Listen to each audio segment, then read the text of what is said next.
जय माता दी। Your welcome in YouTube channel math point with Shravan sir. तो आज आपका टॉपिक है प्रॉफिट लॉस एंड डिस्काउंट, यानी लाभ हानि और छूट। तो इस पर थोड़ी बेसिक जानकारी आपको होना चाहिए। यानी प्रॉफिट मीन्स होता है लाभ और लॉस मीन्स हानि होता है, और डिस्काउंट मीन्स होता है छूट। डिस्काउंट को हम हिंदी में छूट और बट्टा भी कहते हैं, ठीक है। छूट या बट्टा एक ही बात है। इसके बाद में सीपी क्रय मूल्य, ठीक है। क्रय मूल्य को इंग्लिश में कॉस्ट प्राइस यानी सीपी कॉस्ट प्राइस कहते हैं।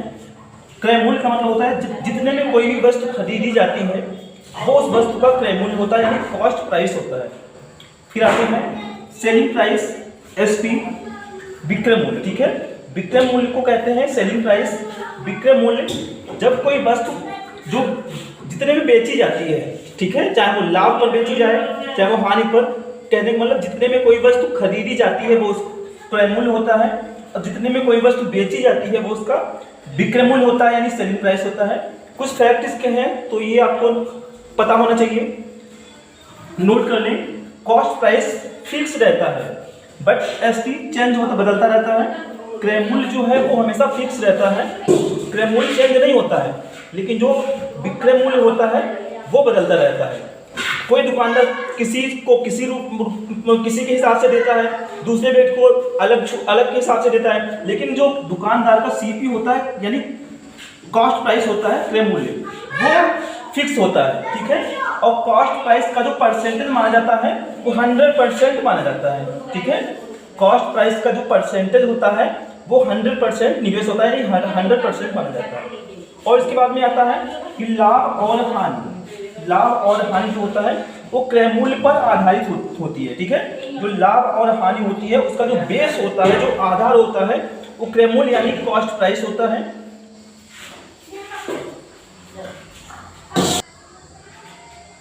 इसके बाद में अगर आपका एसपी बड़ा है, एसपी ग्रेटर देन सीपी, यानी सेलिंग प्राइस हमारी विक्रय मूल्य ज्यादा है क्रय मूल्य से, ठीक है, तो वहां पे लाभ होता है। यानी विक्रय मूल्य अगर ज्यादा है क्रय मूल्य से तो वहां पे लाभ होता है। तो लाभ को निकालने के लिए क्या करते हैं, एसपी में से सीपी को हम सब्ट्रैक्ट कर लेते हैं, हमारा लाभ आ जाता है, ठीक है। और फिर अगर लाभ निकालना है तो यही फार्मूला अप्लाई करेंगे। इसका लाभ प्रतिशत अगर पूछा जा रहा है तो उसका ये फार्मूला होता है, लाभ प्रतिशत इक्वल टू लाभ इंटू 100 अपॉन सीपी यानी कॉस्ट प्राइस, ठीक है। इसके बाद में अगर सीपी ग्रेटर देन एसपी यानी कॉस्ट प्राइस ज्यादा हो और सेलिंग प्राइस कम हो, चीज ज्यादा में खरीदी गई हो और कम में बेची गई हो, ठीक है। कॉस्ट प्राइस मतलब क्रय मूल्य ज्यादा हो और सेलिंग प्राइस मतलब विक्रय मूल्य कम हो, ठीक है। तो वहां पे आपको कॉमन सेंस लगाइए, वहां पे हानि होगी। तो हानि का होता है formula cost price minus selling price, यानी क्रय मूल्य माइनस विक्रय मूल्य। तो इस प्रकार पर हानि ज्ञात कर लेंगे। अगर हानि प्रतिशत पूछा जा रहा है तो उसके लिए फार्मूला होता है हानि into 100 upon cost price CP. तो इन फार्मूले से आप आसानी से हल कर सकते हैं। जैसे एग्जाम्पल में यहाँ पे दिया सीपी दे रखा है 1000 रुपए और एसपी दे रखा है 1200 रुपए, ठीक है। तो किसी भी व्यक्ति ने 1000 रुपए में कोई चीज खरीदी, ठीक है, और 1200 में बेच दी, ठीक है। तो वहां पे क्या होगा, 1000 में खरीदी, क्रय मूल्य है 1000 और विक्रय मूल्य है 1200, तो यहाँ पर डेफिनेटली लाभ ही होगा। ज्यादा में बेच रहा है ना तो प्रॉफिट होगा। तो लाभ कितना हो जाएगा, 12 एसपी में से सीपी को हम घटा लेंगे। देखो लिखा लाभ बराबर एसपी माइनस सीपी, तो एसपी में सीपी को सब्ट्रैक्ट कर लेंगे, कितना 200 रुपए का लाभ हो जाएगा। तो अगर प्रॉफिट पूछा जा रहा है तो 200 हो गया, 200 हो गया। लेकिन अगर लाभ प्रतिशत पूछा जा रहा है तो प्रतिशत लाभ का फार्मूला होता है लाभ 200 है इंटू 100 और अपॉन कॉस्ट प्राइस। इसकी कॉस्ट प्राइस 1000 है। अब इसको कैलकुलेट कर लेंगे, 3 जीरो कट रहा है, 1 2 3 1 2 3, तो इसकी जो लाभ प्रतिशत है 20% है, ठीक है। तो लाभ प्रतिशत कितना आ गया, 20%। तो इस प्रकार आप आसानी से सॉल्व कर सकते हैं। और इसके बाद में दूसरा एग्जाम्पल दिया है, इसमें सीपी दिया है 2000 रुपए, यानी क्रय मूल्य 2000 रुपए है। 2000 रुपए में कोई वस्तु खरीदी है और 1600 में बेच दी, ठीक है।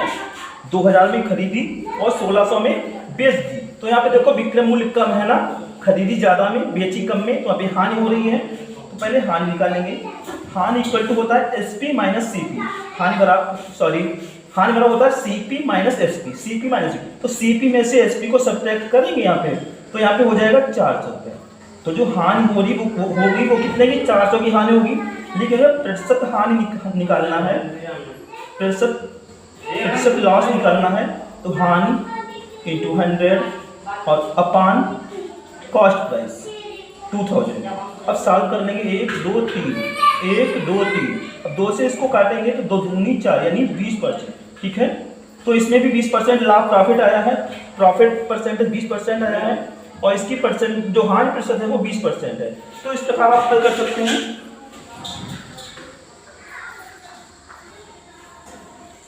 आगे आपको अगर जब क्रय मूल्य और लाभ प्रतिशत दिया हो, ठीक है, अगर सवाल में कहें कि क्रय मूल्य और लाभ प्रतिशत दिया है और आपको विक्रय मूल्य निकालना है यानी सेलिंग प्राइस निकालना है, तो उसके लिए फार्मूला होता है selling price equal to CP bracket में 100 प्लस प्रॉफिट परसेंटेज अपान 100। तो ये तो विक्रय मूल्य का हो गया फार्मूला। ठीक है, अगर लाभ निकालना है तो लाभ बराबर होता है, यानी जो परसेंटेज दी होगी वो लिखेंगे, लाभ की परसेंटेज लिखेंगे अपान में 100 और कॉस्ट प्राइस मल्टीप्लाई में। ये लाभ निकालने का और विक्रय मूल्य निकालने का फार्मूला है अगर क्रय मूल्य और आपको प्रतिशत लाभ दिया हो तो। ठीक है, इसके अलावा कभी के सवाल में होता है कि क्रय मूल्य और हानि प्रतिशत दिया होता है, यहाँ पे तो लाभ प्रतिशत है तो ये फार्मूले अप्लाई करेंगे आप। ठीक है, इसके बाद में अगर क्रय मूल्य और हानि प्रतिशत दिया है तो आपको अप्लाई करना है SP यानी विक्रय मूल्य बराबर क्रय मूल्य 100 माइनस हानि प्रतिशत। यहाँ पे लाभ हो रहा था तो प्लस फार्मूला था, प्लस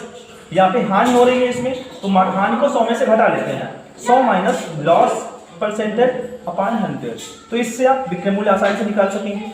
इसके अलावा आपको अगर हानि निकालना है तो हानि बराबर होता है लॉस परसेंटेज अपान 100 इंटू कॉस्ट प्राइस। ठीक है, इन फार्मूलों का बेसिक अभी तक आपने यूज किया है, लेकिन हम जो सवाल आपको करवाएंगे वो उसमें फार्मूले बहुत ही कम यूज करवाएंगे, क्योंकि फार्मूले से हल करना बहुत ही सही नहीं रहता है, टाइम भी लगता है। फार्मूले आप कितने याद करेंगे, फार्मूले तो बहुत ज़्यादा हैं, तो आप फार्मूले भी याद रखें। ठीक है, और इसके अलावा हम फार्मूलों का यूज बहुत कम करवाएंगे।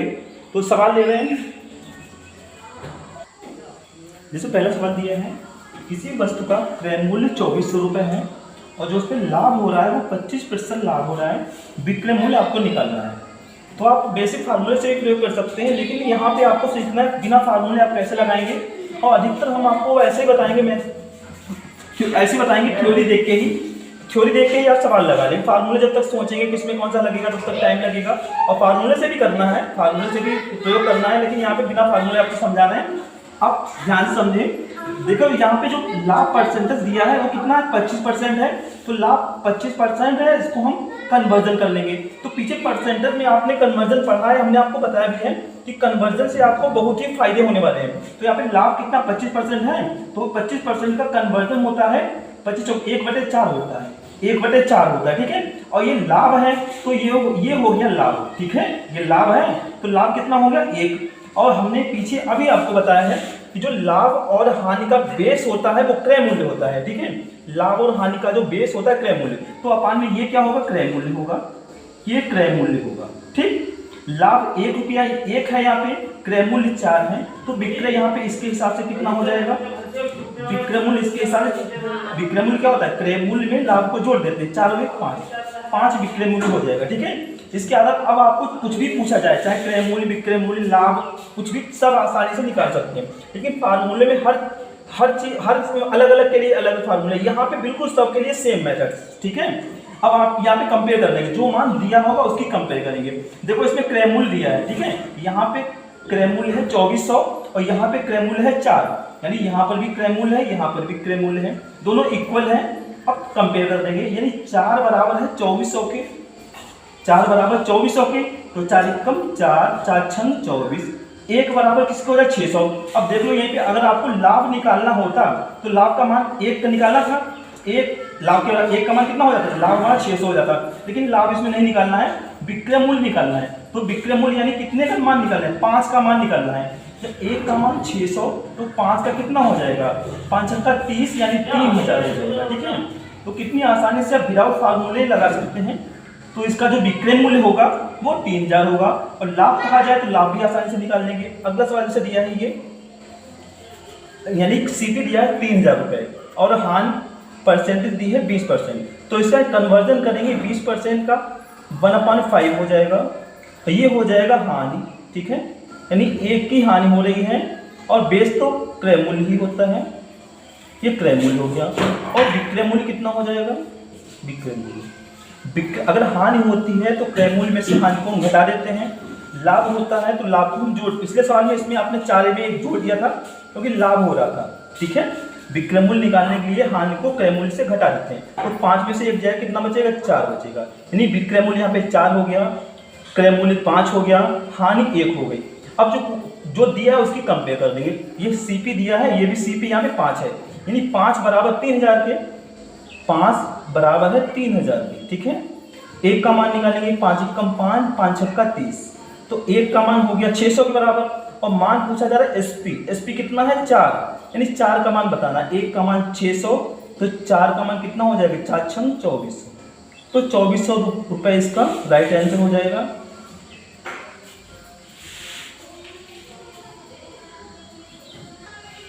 अगला सवाल दिया है, किसी वस्तु का क्रय मूल्य 4048 रुपये है और उस पर जो लाभ हो रहा है वो 12.5% हो रहा है, विक्रय मूल्य पूछा जा रहा है, ठीक है। तो 12.5% का कन्वर्जन आपको पता है कि 1/8 होता है, इसका कन्वर्जन 1/8 होता है, 1/8, और ये लाभ हो गया, ठीक है, ये क्रय मूल्य हो गया।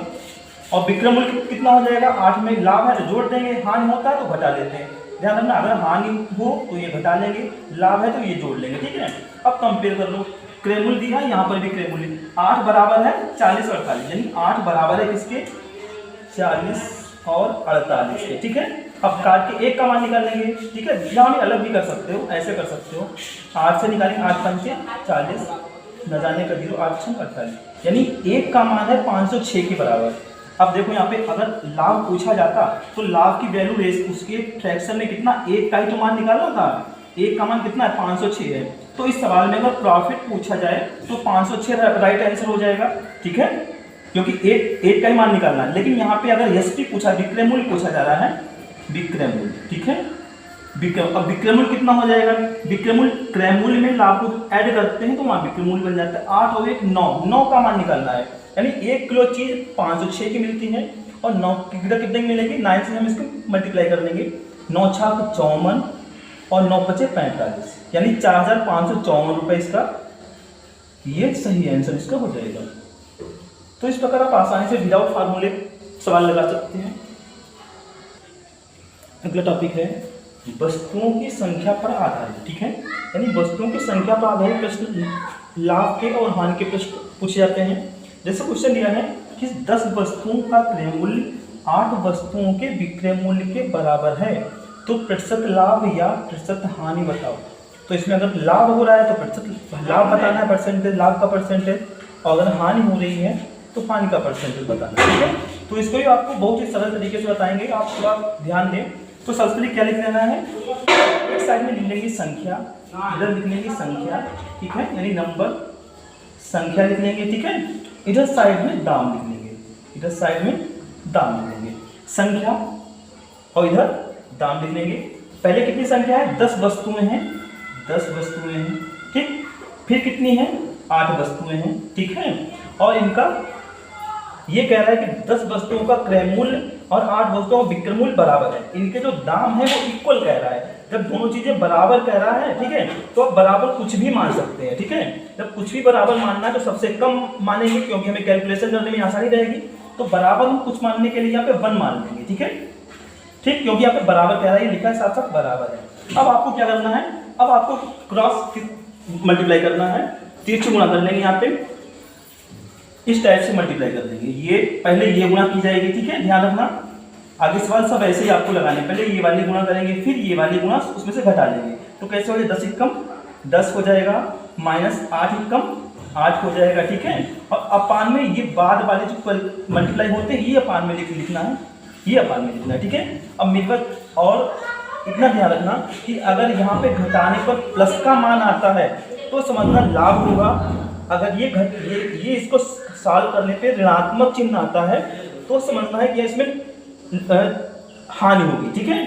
तो यहाँ पे देखो कितना हो जाएगा, 10 में से 8 जाएगा, 2 बचेगा, 2 पॉजिटिव बचेगा क्योंकि 2 बचेगा, धनात्मक बचेगा, तो यहाँ पे 2/8 होगा।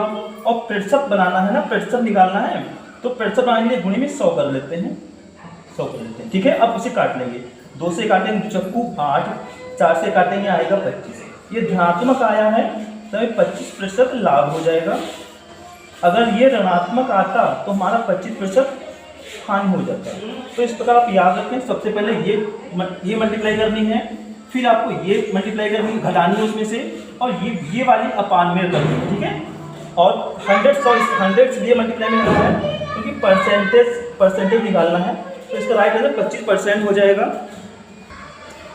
अगला क्वेश्चन ये है, 15 वस्तुओं का क्रय मूल्य 20 वस्तुओं के विक्रय मूल्य के बराबर है, तो लाभ प्रतिशत या हानि प्रतिशत बताओ। बिल्कुल पीछे की तरह लगाना है। जो पहले वस्तुओं की संख्या को पहले लिख लेंगे, ठीक है। पहले 15 वस्तुएं हैं, ठीक है, और फिर कितनी वस्तुएं, 20 वस्तुएं हैं, और इक्वल कह रहा है, बराबर है, तो इनके दाम भी हमने बराबर कर दिए, ठीक है। और उसी प्रकार मल्टीप्लाई कर लेंगे, पहले ये वाली मल्टीप्लाई, ध्यान रखना ये पहले फिर ये वाली करेंगे, ठीक है। तो ये मल्टीप्लाई करें कितना हो जाएगा, 15 हो जाएगा, माइनस 20 कम 20 हो जाएगा, अपान जो बाद वाली गुणा होती है वो हम अपान में लिखते हैं, अपान 20 रहेगा, ठीक है। और परसेंटेज बना के 100 मल्टीप्लाई में करेंगे, चाहे बाद में लगा चाहे यहीं पे लगा लो, तो यहीं पे हम लगा लेंगे, ठीक है। अब हमने आपको बताया कि अगर यहाँ पे धनात्मक आता है तब तो हमारा प्रॉफिट होता है होगा, अगर यहाँ पर हमारा ऋणात्मक आता है तो हमारा लॉस यानी हानि होगी। तो यहाँ पे देखो 15 माइनस 20 है, माइनस का 5 बचेगा तो यहाँ पे हानि होगी, ठीक है। माइनस, इसका माइनस का मतलब जो माइनस में माना इसका मतलब ये होता है कि हानि होगी। तो यहाँ पे हानि होगी, हानि बराबर कितना बचेगा, यहाँ पे 20 में से 15 जाएगा, 5 ही बचेगा, ठीक है, 5 बचेगा। लेकिन यहाँ पे माइनस नहीं लगा, माइनस आएगा तो माइनस, लेकिन माइनस का मतलब होता है हानि, ठीक है। तो यहाँ पे 5/20 हो जाएगा, अब गुणे में कितना हो जाएगा, 100। अब काट लेंगे, 20 पंचे 100, पचम 25%, तो हानि कितनी हो जाएगी, 25%। इसका राइट आंसर हो जाएगा। बस इतना ध्यान रखना है कि अगर पॉजिटिव आता है तो प्रॉफिट आएगा, प्रॉफिट हो रहा है, और अगर निगेटिव आ रहा है, ठीक है, ऋणात्मक आ रहा है तो लॉस हो रहा है। अगला क्वेश्चन है कि 40 वस्तुओं का क्रय मूल्य 50 वस्तुओं के विक्रय मूल्य के बराबर है, तो इसमें वही वन निकालना है। यहाँ पे लिखा नहीं आगे, तो प्रतिशत लाभ ही बताना, लाभ हो रहा है लाभ बताना है, हानि हो रहा है प्रतिशत हानि बताना है। तो पहले वस्तुएं लिख लेंगे, 40 हैं और 50 हैं, इनको एक एक लिख लिया, ठीक है। और यहाँ पे अब मल्टीप्लाई कर लेंगे, ये गुणा पहले हो जाएगी, 40 हो जाएगा, ये माइनस 50 हो जाएगा, यानी 40 माइनस 50 हो जाएगा, ठीक है। और ये वाली गुणा अपान में रहेगी, अपान, ठीक। अब गुणे में 100 कर देंगे। अब इसको सॉल्व कर लेंगे। यहाँ पे देखो माइनस आ रहा है ना, माइनस आ रहा है तो इसका मतलब हानि होगी, हानि होगी। अब यहाँ पे घटा लेंगे, 10 बचेगा, 10/50 और गुणे 100 हो जाएगा, 50 दूनी 100, यानी 10 दूनी 20% इसका हानि हो जाएगी, 20% हानि यानी लॉस होगा, ठीक है, 20% लॉस हो रहा है। अगला सवाल है, दिया है 40 वस्तुओं का क्रय मूल्य 35 वस्तुओं के विक्रय मूल्य के बराबर है, यानी 40 वस्तुएं हैं और फिर 35 है, ठीक है। एक एक हो जाएगा, ये पहले गुणा फिर ये गुणा, तो ये पहले कर लेंगे, 40 हो जाएगा, माइनस फिर ये हो जाएगा 35, ठीक है, अपान, ये वाली गुणा अपान में रहेगी, और गुणे में 100 कर लेंगे। अब यहाँ पे देखो जब सॉल्व करेंगे तो हमारा पॉजिटिव आएगा 5, तो हमारा लाभ होगा, लाभ बराबर कितना हो जाएगा, यहाँ पे 5 बचेगा बटे 35, और मल्टीप्लाई में कितना होगा, 100 होगा। अब काट लेंगे, 5 7 35, यानी 100/60% हो गया है। अब 7 से फ्रैक्शन में भी चेंज कर सकते हो, मिश्रित भिन्न बना सकते हो, 7 एकम 7, 3 बचा, 7 चौक 28, 2 बचा, 14 सही, 2/60% का उसे लाभ हो रहा है, ठीक है, का लाभ हो रहा है। तो इस प्रकार के जितने भी क्वेश्चन आपको आपकी बुक में मिले वो सॉल्व करें, और ये बहुत ही अच्छा मेथड हमने आपको बताया है। इसका सेकेंड टाइप भी है, वो हम आपको अगले वीडियोज में बताएंगे। तो ये इस टाइप के जितने भी क्वेश्चन मिले, ठीक है, कि वस्तुओं की संख्या और 2 वस्तुओं की संख्या दी हो और उनके विक्रय मूल्य क्रय मूल्य कह रहा है बराबर हो, तो उनको किस टाइप से लगाना है, इस आप इस टाइप से लगाएं। और इसका अगला टाइप हम अगले वीडियो में आपको बताएंगे, ठीक है। जय माता दी।